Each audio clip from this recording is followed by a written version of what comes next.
மாம்பழக் கவிராயரின் வெண்பாத்திரன். பழனியில் மாம்பழக் கவிராயர் என்பவர் வாழ்ந்து வந்தார். இவரின் குடிப்பெயரே மாம்பழம்தான்.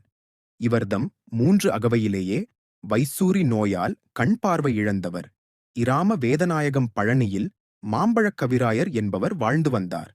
இவரின் குடிப்பெயரே மாம்பழம்தான். கட்புலன் போய்விட்ட காரணத்தாலோ என்னவோ மற்றைய புலன்கள் மிக்க திறமை பெற்று விளங்கின. காதால் கேட்கும் எதனையும் அப்படியே நினைவில் இருத்திக் கொள்வது அவரின் வழக்கம். இவ்வாறாக பல நூல்களை பலர் படிக்கக் கேட்டு ஒரு சிறந்த புலவராக, கவிஞராகத் திகழ்ந்தார். யாப்பிலக்கணத்தை பிழையறக் கற்றுணர்ந்தார். இந்த மாம்பழக் கவிராயரை ஆதரித்தவர் பாப்பம்பட்டி என்ற ஊரில் வாழ்ந்த பெருநிலக்கிழார் ஒருவர். இந்த நிலக்கிழாரின் பேரில் பிரபந்தங்கள் இயற்றி அவரிடம் பொன்முடிப்பை பலமுறை பெற்றார். மாம்பழக் கவிராயர் நொடியில் ஆசுகவி பாடும் ஆற்றலைப் பெற்றவர். பொன்னுசாமித் தேவர் என்பாரும் அவரின் தம்பியாகிய சேதுபதி தேவரும் மாம்பழக் கவிக்கு மேலும் ஆதரவுக் கரம் நீட்டினர்.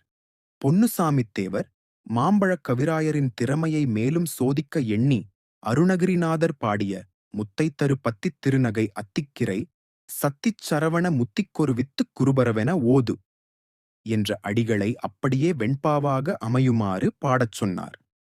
மாம்பழக் கவிராயர் சிறிதும் சிந்திக்கவில்லை. உடனே அந்த அடிகளுக்கு முன்னால் வரமுதவிக் காக்கு மனமே வெண்சோதி பரவிய என்னும் சொற்றொடரை போட்டுப் படியுங்கள், வெண்பாவாக மாறிவிடும் என்றார். வெண்பாவாக மாற்றிய திறன் மாம்பழக் கவிராயருக்கே உரித்தானது.